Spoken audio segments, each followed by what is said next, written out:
This is Orson Welles, speaking from London.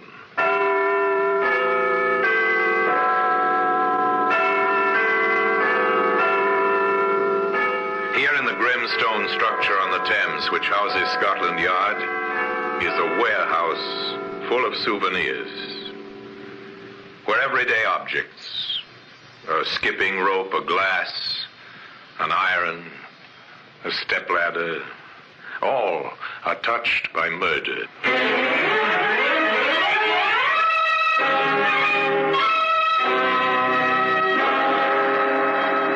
From the annals of the Criminal Investigation Department of the London Police, we bring you the dramatic stories of the crimes recorded by the objects in Scotland Yard's Gallery of Death, the Black Museum. Well, here we are in the Black Museum, Scotland Yard's Museum of Murder.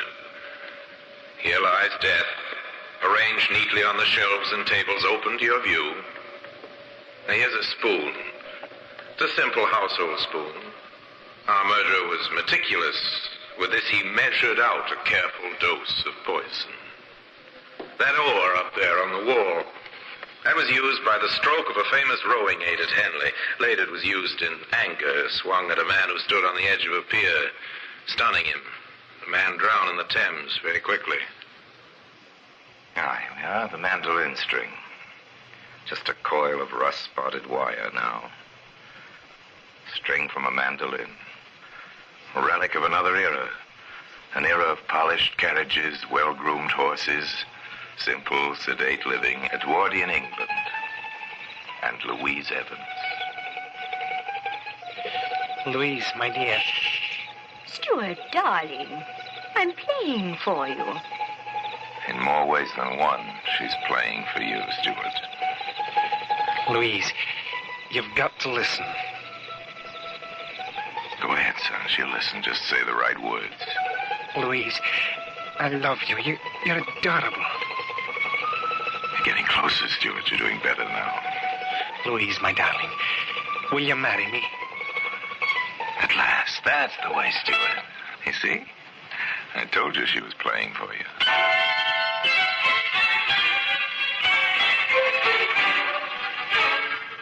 The church organ, not Louise's mandolin, played them up the aisle that June.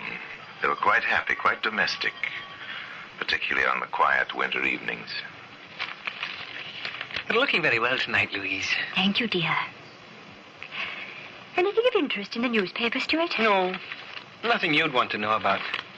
Oh, Stuart, darling, Mm-hmm. I wonder if you'd mind... Something you want, sweet? Well, Maisie's gone to her room. I hate to disturb her. Let me get it for you, whatever it is. Thank you, dear. It's just that... Yes? Well, you may think it's a little odd, but... Well, I have this funny little desire for a glass of wine. Don't apologize, darling. There's nothing wrong in a glass of wine. Is there any in the pantry? Well, no, dear, that's just it. A trip down to the cellar. Not another word. My pleasure is to serve you, my dear. The husband gets up. He puts his newspaper aside and leaves the room where his pretty young wife sits by the fireside. Walks down the hallway to the cellar entrance, pausing on the way to pick up a candle from the table by the stairs. Lights the candle, opens the little doorway. The candle flickers, casting a fitful yellow light, darkening the shadows where its beams fail to penetrate. Stuart Mason starts down the stairs.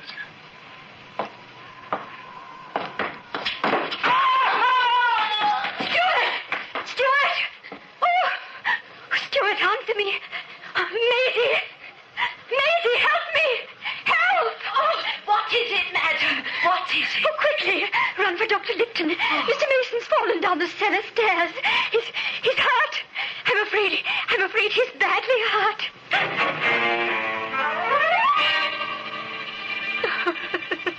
Oh, it must be a terrible shock, Mrs. Mason. I know. If you take a sleeping powder... Oh, no, Doctor. No, it was my fault.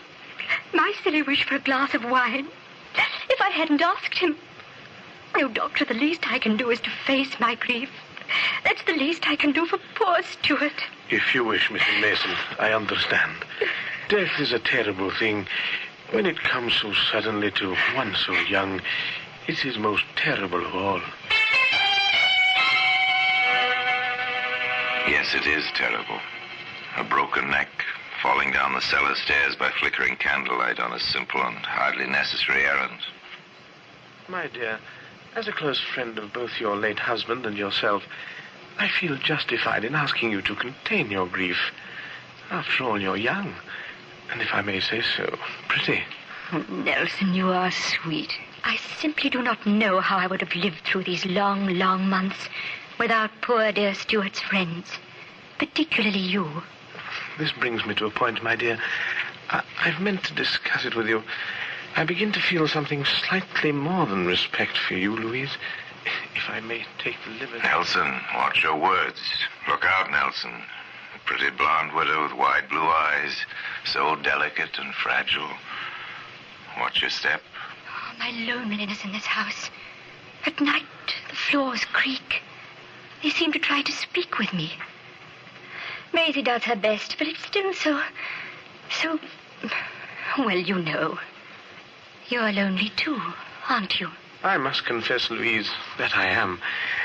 Now, see here, young lady. We're going to start a new life for you. Oh, Nelson.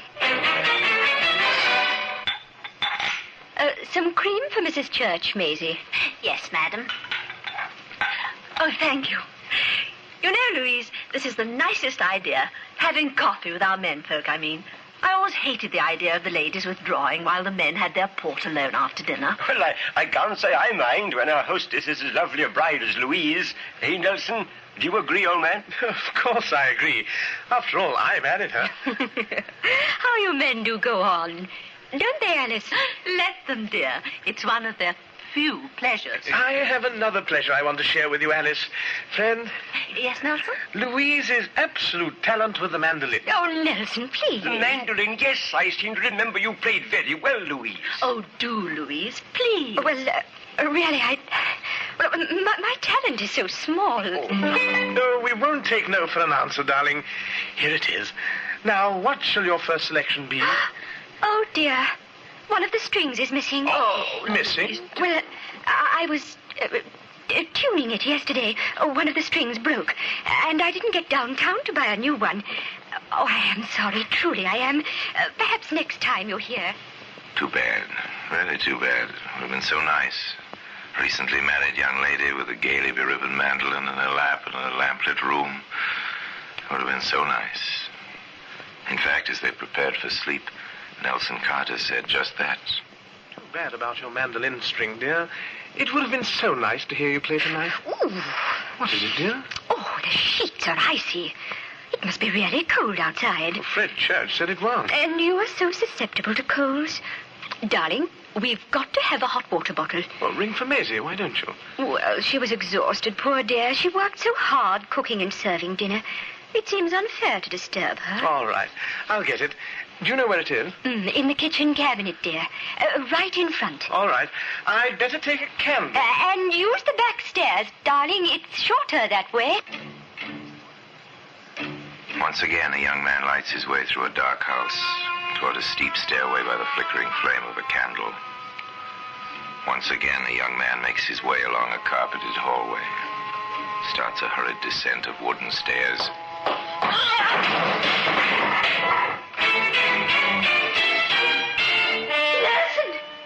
Nelson! What happened?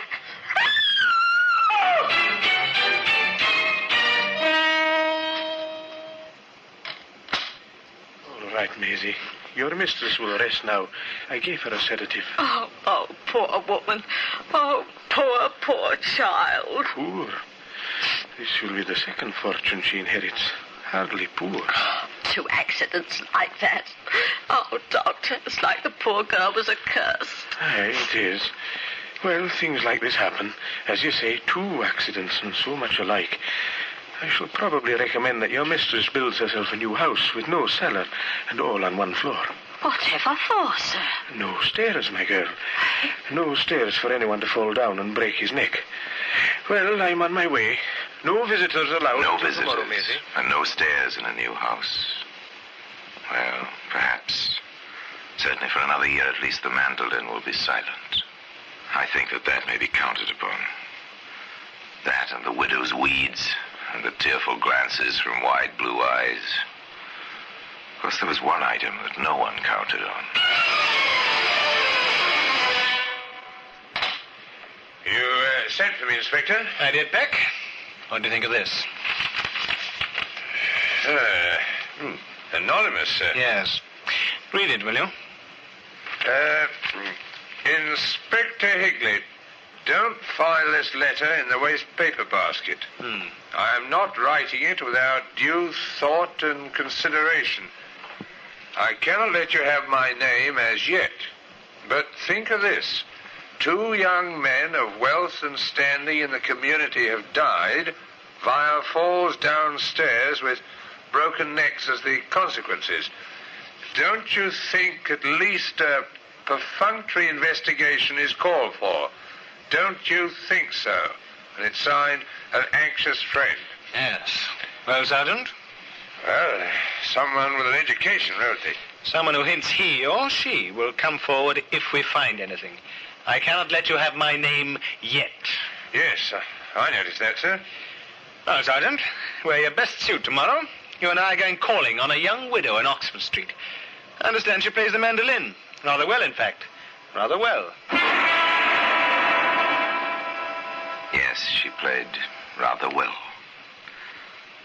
And a string of that mandolin on which she played can be seen today in the Black Museum.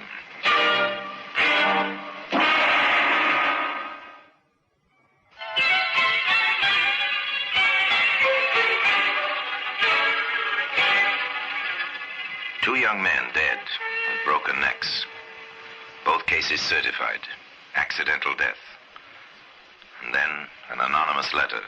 Inspector Higley and Sergeant Peck paid their call. In fact, they paid 2 calls. The first on Dr. Lipton.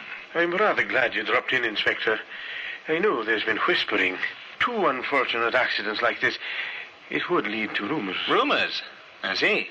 Such as... The usual thing that Stuart Evans and Nelson Carter may have been helped to fall down the stairs. You mean pushed? Something of the sort.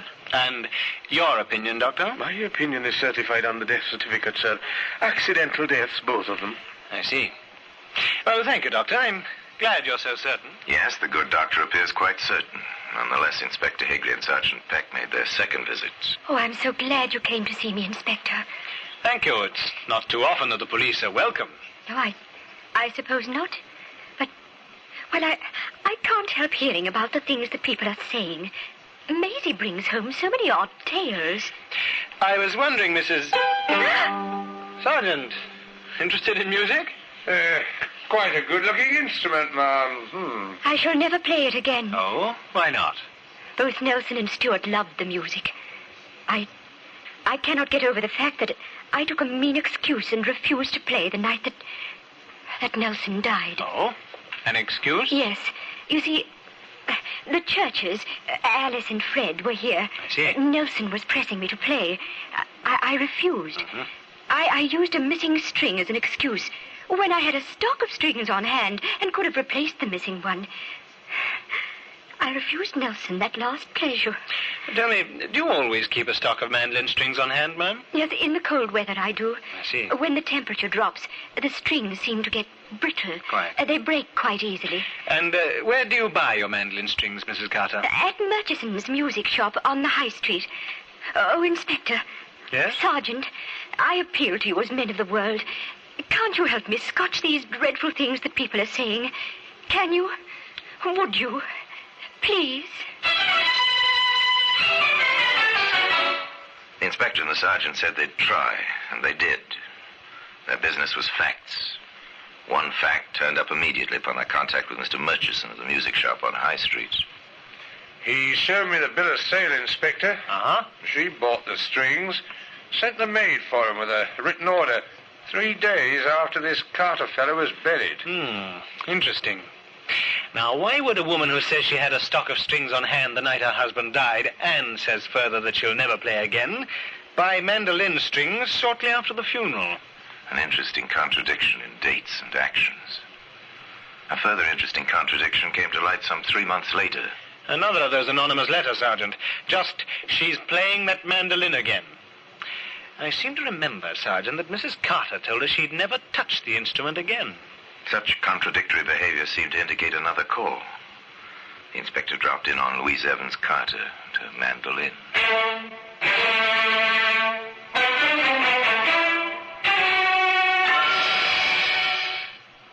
Inspector Higley, how nice. All right, matey. Yes, madam. Inspector, my friend Clifford West. How do you know? Inspector, I'm afraid you've caught me in a fib. Is that very bad? A fib? Well, it couldn't be bad. Not from you, Louise. I don't quite follow, Mrs. Carter. I told you some time ago I'd never play my mandolin again. And you've heard me playing. Yes, so you did. And so I have. But there must be a good reason, I assume. Oh, but there is. You tell him, Clifford, dear. Well, as it happens, so we are both very, very happy, and music seemed extremely apropos. You see, sir, Mrs. Carter, Louise, has just done me the honor to consent to be my wife. Number 3. The inspector sensed the tension in Midhaven. He waited. All of Midhaven seemed to be waiting with him. The first action came from an unexpected quarter. Inspector Higley, I demand you trace this letter for me at once. May I see your letter, sir? Here. I see. Mr. West, 2 men have died with broken necks. Are you the third? Are you entering the den of the tigress? Tracing a letter like this is not the easiest. There was no question in the inspector's mind that the author of Clifford West's letter was the same party who'd written the 2 notes addressed to the inspector himself. A brief comparison of the handwriting removed what little doubt the inspector had. And Sergeant Peck dropped in on the small Midhaven post office. This your postmark? That's right, sir. Of course it is. Ever see this envelope before? Well, maybe not. Seen hundreds like it. You can buy that cheap kind in any stationery shop in Midhaven. Blank, Inspector. Nothing. I expected as much. Do you think that West fellow will be scared off, sir? I doubt it. Sergeant, take this copy over to the Midhaven Gazette, will you? I want it run in every edition for a week. Think you'll get an answer, sir? Well, remember the first letter. I cannot let you have my name as yet. Uh-huh. Perhaps the party concerned will feel now is the time to reveal himself, or herself, as the case may be. That promise of absolute privacy may do the trick. I saw your advertisement, Inspector. I came. I hope you can protect me if I'm wrong. I hope I'm wrong. I sincerely do hope so. Your confidence will be respected, Mrs. Church. Thank you, sir. I trust you don't feel there's any jealousy involved of any kind. My job is facts, ma'am. Do you have any? I don't know. You see, Stuart and Nelson both were young men of whom my husband and I were very fond. Uh-huh. And I remember so distinctly how disturbed Louise seemed when we asked her to play that night. She seemed upset over our discovery of the missing string on that mandolin. I guess that's all, Inspector. It's not very much, is it? No, it's not. But it seems so peculiar. And the mandolin, always that mandolin. Inspector, how could a mandolin be used to kill anyone? I don't know yet, even if anyone was killed. However, I'd like to find out. Mrs. Church, have you any idea of Mrs. Carter's social engagements? I mean, when, for instance, is she probably out of her house for a length of time? If you can advise us as to any such matter. It seems Mrs. Carter attended the ladies' auxiliary of the local church each Wednesday afternoon.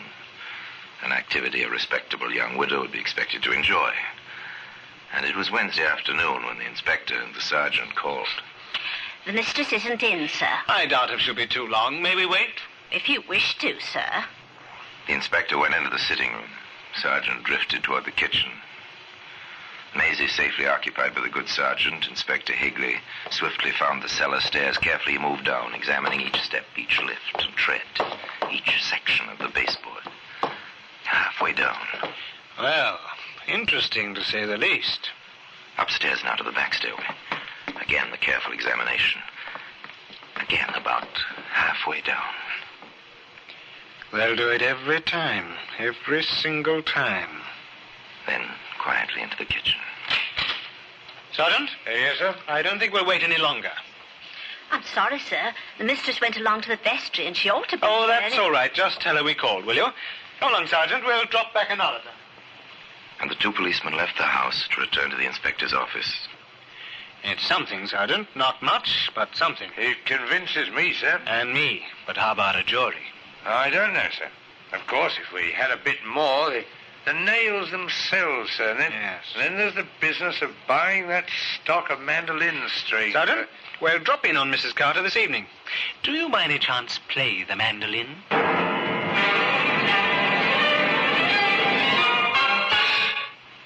It was nice of you to come back so soon, Inspector. I do hope you've been able to help me with all that mean whispering I told you about. I wish we could, ma'am. I wish we could. Did I tell you that Sergeant Peck is interested in the mandolin? Why, no, you didn't.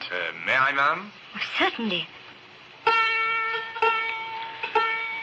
Yes, a lovely tone, ma'am. Yes, it has. Quite a romantic instrument, I believe. It goes back to the troubadours in France, centuries ago. Yes, I've heard.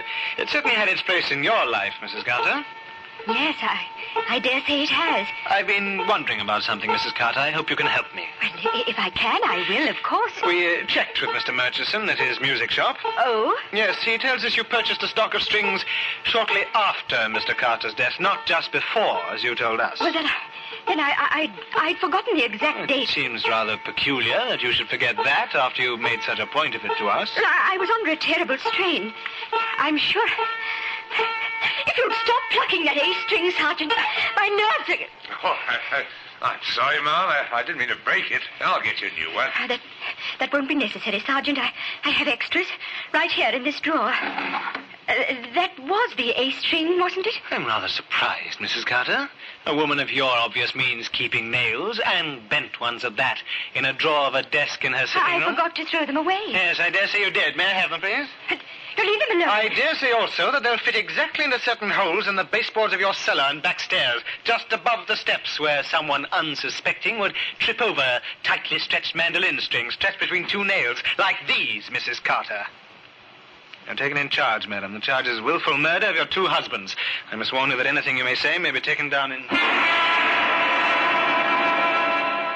And so, once and for all, the mandolin string was silenced. It can be seen today in the Black Museum.